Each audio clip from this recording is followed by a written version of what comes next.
मैं आज एक कहानी तो सुनाने वाला हूँ। ये शायद किस्सा मैंने कभी शेयर नहीं किया।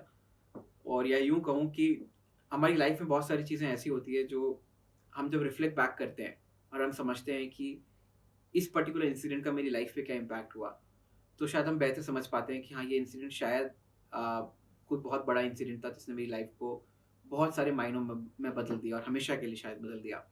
तो ये एक सिमिलर किस्सा है when I was in class 10th and so I was good with maths. So, for example, I used to go for maths coaching and tuitions since grade 8th, and I used to do extremely well in 8th and 9th. मतलब well से what I mean is कि मतलब जो class में पढ़ाया जाता था वो मैं शायद पूरी बुक पहले से सॉल्व कर चुका होता था।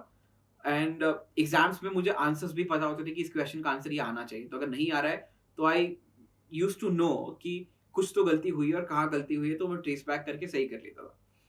So that kind of understanding I had with maths. 10th में ये हुआ कि my teacher moved away and I went to this guy uh, of, for my tuitions, and what happened was that uh, this guy used to be aggressive. So well, there are definitely aggressive personalities, but उसने एक डर पैदा कर रखा था students में, जिसमें चौक से मारना, डस्टर से मारना, मार्कर से मारना, similarly. So because since this was a new place for me and suddenly एक शिफ्ट आता है मैथ्स के अंदर, तो मुझे भी थोड़ा सा लेवल अंडरस्टैंड करने में टाइम लग रहा था। एंड आप शायद इस बात से रिलेट कर पाओगे कि आप जब किसी नए इंसान के नेटवर्क में आते हुए आपका मेंटोर या कोच या टीचर बदलता है, तो वो एक अंडरस्टैंडिंग बदलती है, बिकॉज आप उसे समझने की कोशिश करते हो, आप पैटर्न समझने की कोशिश करते हो, आप कैसे बेहतर कर सकते हो समझने की कोशिश करते हो। So since this person was aggressive, तो अब जब मैं जाने लगा तो मेरे दिमाग में मैथ समझना फोकस एरिया नहीं था, बल्कि उसकी मार से बचना जो वो फोकस एरिया था। तो इस वजह से क्या हुआ कि मैथ्स के कॉन्सेप्ट समझने की बजाय मैंने उसको रटने की कोशिश करने करने लगा कि मुझे जल्दी से सही रिजल्ट निकालना है, ताकि मैं उस मार से बच जाऊं। एंड इवेंचुअली आई अंडरस्टूड कि मेरे जो कॉन्सेप्ट्स थे वो कहीं ना कहीं 2 महीने में ही बहुत ज़्यादा फ्लॉड या ब्रोकन कॉन्सेप्ट्स हो गए थे। And then I eventually had to change my teacher and had to go to someone else.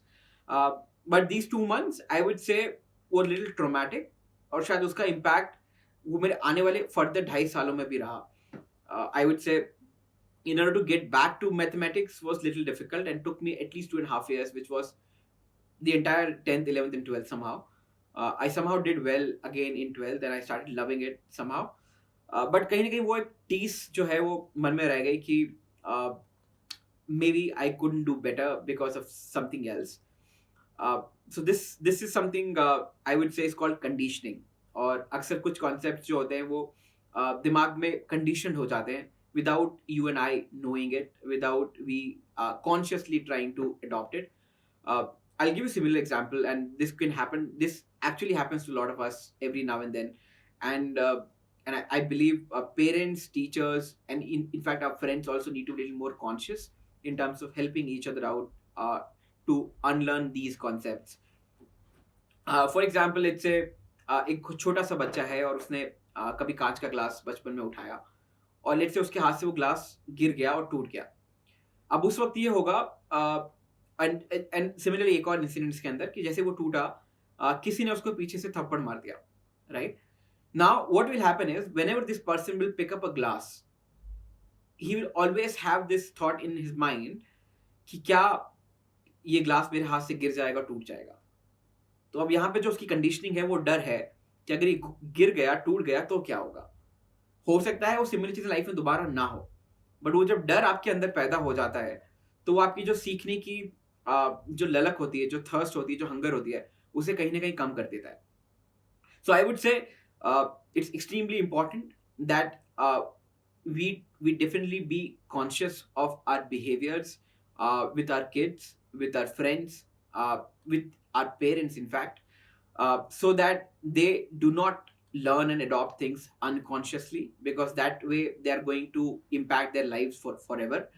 And we need to, and जिनकी कंडीशनिंग हो भी चुकी है, शायद हमें उन्हें वो सपोर्ट प्रोवाइड करना चाहिए जिससे कि वो उन कॉन्सेप्ट्स को अनलर्न कर पाए और नए कॉन्सेप्ट्स को रीलर्न कर पाए, so that they can actually go on life from a fearless perspective, and they can actually be a more of risk taker than instead of someone who is trying to avert risk, uh, to just get I mean just to ensure that that beating is not coming their way.